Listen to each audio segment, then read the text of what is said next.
Hello, how's everybody tonight? LisaMarie. I'm doing chapter 15 of the Science of Getting Rich. And I have a confession to make. I thought, I am really prepared for this chapter. I had so many opinions and thoughts about it. And I wrote out all these notes over the weekend. Guess where those are? I just went to go look for them like 10 minutes ago, and I left them in Wisconsin. So this is, we're really going to wing it here, but I think that I'll do okay. We'll see. Hi, Deborah. Thanks for hopping on. I was just saying I left all my notes in Wisconsin. So we're just going to do the best I can here. Okay, so chapter 15, the increasing man, or the increasing, oh no, I just got on. I was looking for my notes. Anyway, the increasing man or the increasing person. So whatever it is that we are doing, and if we want to get into a better position, a better job, anything like that, we have to fill our place exactly where we are at. Okay, so I have a job. Yes. I like my job? I'm not going to say that I don't. Do I want this for the rest of my life? No, we all are striving to get better, do better, and give increase to others while we're doing that. Okay, so I can give you some examples here.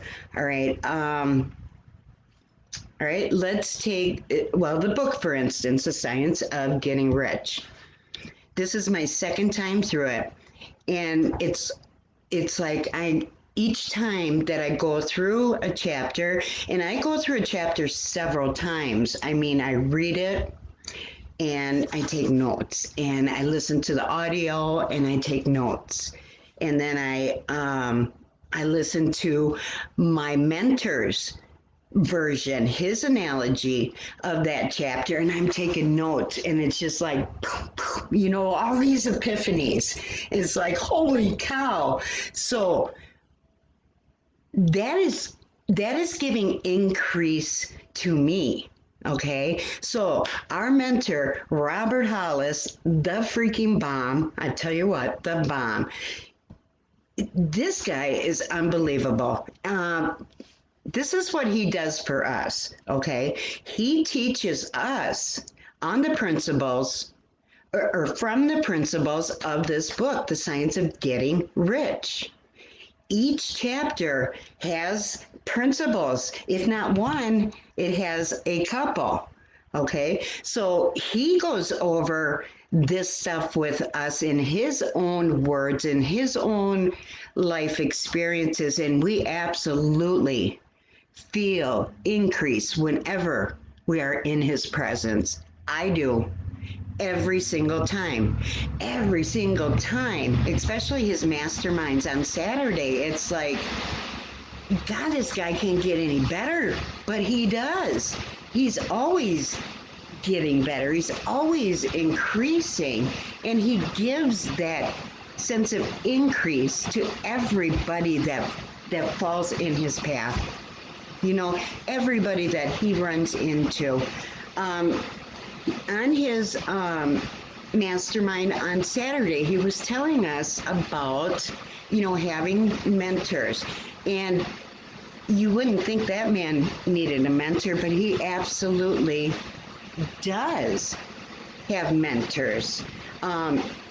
You can pay for a mentor, or you can find one to just follow.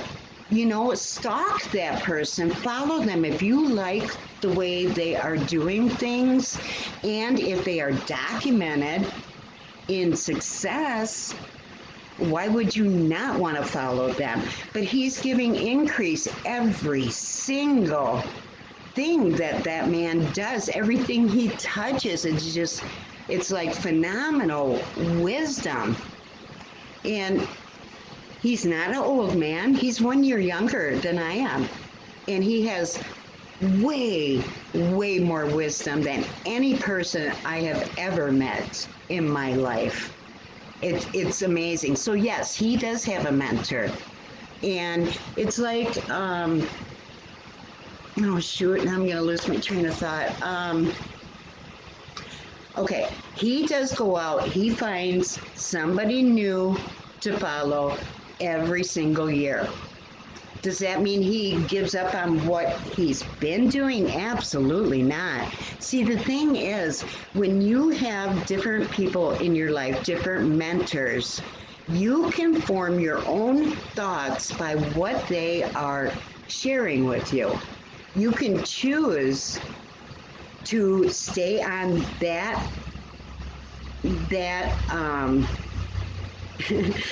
that thought wavelength, or you can come up with your own thoughts. We are brainwashed when we are kids. That's not a good word to use, but it's true, because we form the habits of the people who are taking care of us. Okay, we form their habits. We do what they do. We mock them. When we're a baby, we got to learn to walk. We got to do that over and over and over and over and over again before we get good at it. That is exactly what Robert's doing. The first time a 2-year-old tries to get dressed, do you think it looks right? Do you think he did a good job? Or do is a shirt upside down? Or, he doesn't know because he has not learned that yet. We don't know what we don't know. So if you get this mentorship from anybody, it doesn't matter who, The Science of Getting Rich, Wallace D. Wattles can be your mentor. And then you go through that book. Do you know what I'm saying? Robert Hollis he's the author of 2 books. He has all of that in those books, which I believe I'm going to be starting next week. I'm kind of excited about that. This book is ending. This is the last chapter. The next chapter is just a summary of everything that I've been talking about through chapter 1 through 15. So, how do we do that? How do we give increase to other men? We need to open up our mind to all the things that we do not know. Okay, that's the first thing we have to do. And then what we get off of those people, we can form our own thought. We don't have to think exactly like that mentor does. You can come up, with whatever your thoughts want to be. And that's just how you start manifesting things, because you are forming your own thoughts, not somebody else's, not little pieces from this mentor and a little bit from this mentor and that mentor. You've got to have a what do you call it? You got to have integrity of your values. Okay, whatever your values are, and then you work off that, doing things in the right way. Hey, Nicholas, thanks for hopping on here. So, I think that is crucial. And listen, like The Science of Getting Rich, you had Andrew Carnegie, the richest man that walked the planet, hired he hired the guy that wrote Think and Grow Rich. How come I can never remember his name? I am going to read that book yet too, but he went off the principle. He studied, what is his name? I know you guys know it. Nick or Deborah? Nicholas? Who wrote Science of Getting Rich? Or not, I'm sorry. Think and Grow Rich. Nobody? Oh, no? Man, this is going to drive me nuts. But anyway, okay. So what he did, Andrew Carnegie hired this guy to follow all these phenomenally successful men to find out what. No, thank you, Napoleon Hill. Thank you, Nicholas. I knew I could count on you. He's such a gem. But anyway, okay, so Napoleon Hill studied all these guys that have used the principles from that book and became very successful because of it. Okay, let's look at Bob Proctor. He studied that book as well. In fact, he has a little miniature one of it that he has had in his pocket for since 1968. That man reads that book every single day. He took one chapter out of that book, one chapter, chapter one.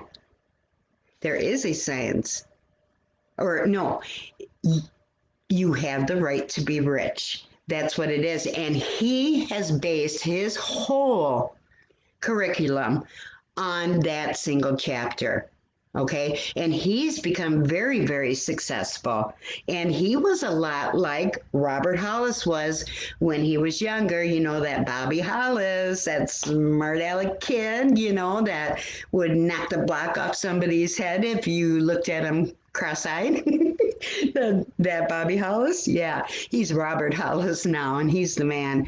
But anyway, so Robert is always increasing himself. And how does he give that to other people? He learns. He learns it, he studies it, and he practices it in his everyday life. And then once he becomes a master at that, then he shares that with everybody else. Asking for nothing in return, he shares all of that with us. How blessed are we, right? Melody Riba, same thing. She is also my mentor. I love her so much. I'm telling you, she has got the same kind of heart Robert does. It's just for the better good of humanity. You know what I mean? That is how we progress in life, by doing good for others. And we can't do that in a competitive fashion. We can't do it because you are not when we're competitive, other men are not improving along with us. Not at all. But when we do it in the creative way, like Robert is doing, like Robert is teaching us, then all benefit. Everybody benefits. And that is doing it in the certain way. Okay. I hope that was okay. I could have gotten into a lot more, but I kind of tongue tied there. That's difficult not going without notes, but all right, it is what it is. Tomorrow after work, I believe I'm going to do just a recap of the whole book, because after Thanksgiving, I want to start a new one. I've got a couple of ideas going on in my head, and I got to wait to talk to a few people, but I just hope you guys enjoy it. It is going to be in my group, to be determined. If you don't have a copy of this book, please reach out to me. You can still have it, even though I'm finishing it. This is my second time around. I'm sure I am going to do a third. I might even do a fourth. Who knows? So this is a type of book you cannot read just once. If you read it just once, unless you are a complete genius and you have so much retention that you hold all of that, I certainly don't. It takes me multiple times. It takes practice, practice, practice, practice, practice. And then we share, and hopefully benefit everybody that comes into our path. So, all right, that's all I got. You guys have a great night. Out of here.